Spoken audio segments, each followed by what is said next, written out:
Good day, everyone, and welcome to a momentous occasion. I'm Caboose 78 with you here with my little section of the Coop and Ninja Bros 500 subscriber special. Uh, I am here alone. This is my little thing, and then Paper Mario Guy will have his own little thing, but both of our little things have something in common. And that would be that we're both going to be doing our tag videos, because we were actually tagged by two people. Now, I'm pretty sure, because I wasn't the one that got, like, the private messages or anything. I was told by one person in the Blarg Pit, and I know his Blarg Pit name, but as far as I know, I don't know his, what's it called, his YouTube account. I'm sorry for, it's, his name is Silver Lucario in the chat. I assume your name is Silver Lucario on YouTube, but like I said, I wasn't the one that got the private messages about the thing. I was just told by Silver Lucario that he had tagged me in a video, and then I think I watched the video by Dilly of Sand, who was the other the person who tagged us. Hell, we could have been tagged like 3 or 4 more times. I don't even know, but nonetheless, we've been tagged multiple times, so we're both going to be doing tag videos. And if you don't know what a tag video is, it's basically you say, most people say 5 facts. Chuck Conroy does 50, but I'm doing 5. But I'm gonna have a little something extra in the end of this, and I'm going to actually be releasing something else on my my original channel. I guess I'll post a link to that in the description or whatever, if you want to check that out. So let's get on with this. Now, my first fact is that I'm like my one of my older brothers, because my family is ridiculously giant.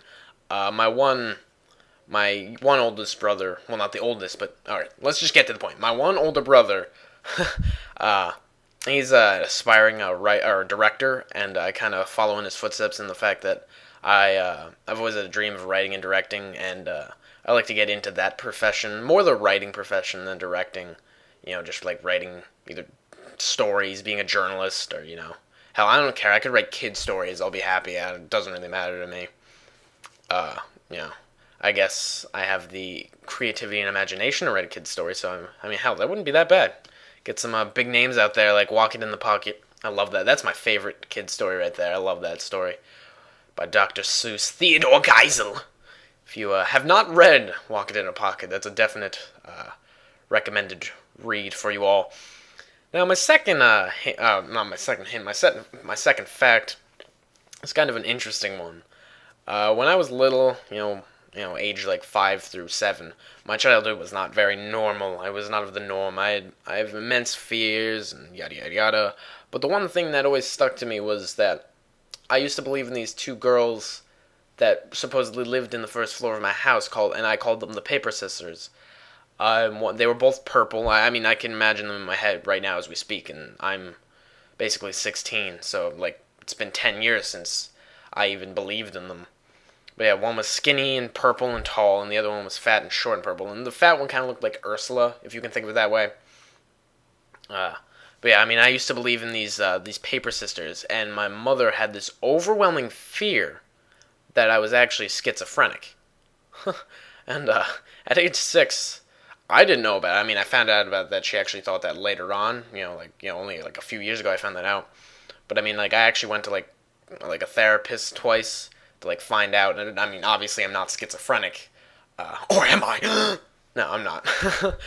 But nonetheless, I guess that's a cool little ditty right there. And another interesting, this is more of a story than a fact. It happened, which I guess makes it a fact. But it's kind of a cool story. Not cool, but unnecessarily painful. When I was 6, 7 years old, I actually had a nail go through my head. No, brain damage or anything, but what happened was I was watching TV in my brother's room with him, and I leaned back because he had a bunk bed, but what my dad actually did is he removed the bottom bunk, so it was the second bunk, the top bed, and then he had space for a desk for his computer. And there was a nail sticking out, and my head fell back against this nail, and I just had a nail right in the bald spot, And I mean, I was like spewing blood like out of my head like a fountain, and my dad just like picked up my lifeless body, and sorry about that. And well, not lifeless. I don't know why I said lifeless, but nonetheless, picked up my body and just like wrapped a towel over my head and was like, "All right, there you go. You look great." uh, that was scary. That hurt. And that was shocking. I think it was more shocking than scary. But I mean, just imagine a nail like piercing your head. Not cool. Obviously, I died. I died, a lot.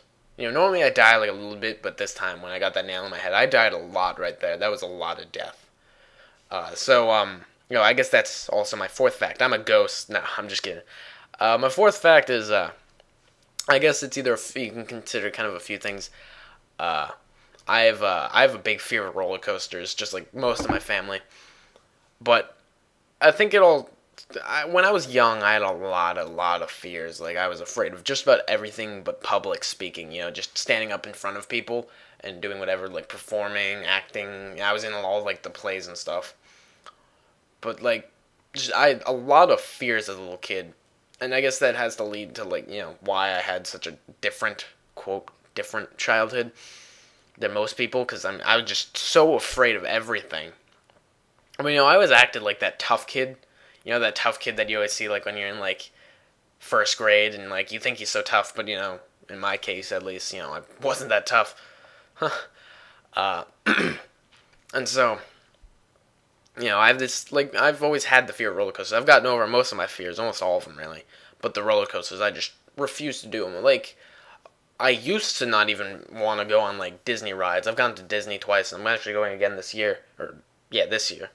But, the first two times, it was just awful. I wouldn't do anything. I wouldn't even do the Buzz Lightyear laser tag kind of thing when you're sitting in the car and you shoot at the monsters. I wouldn't even do that.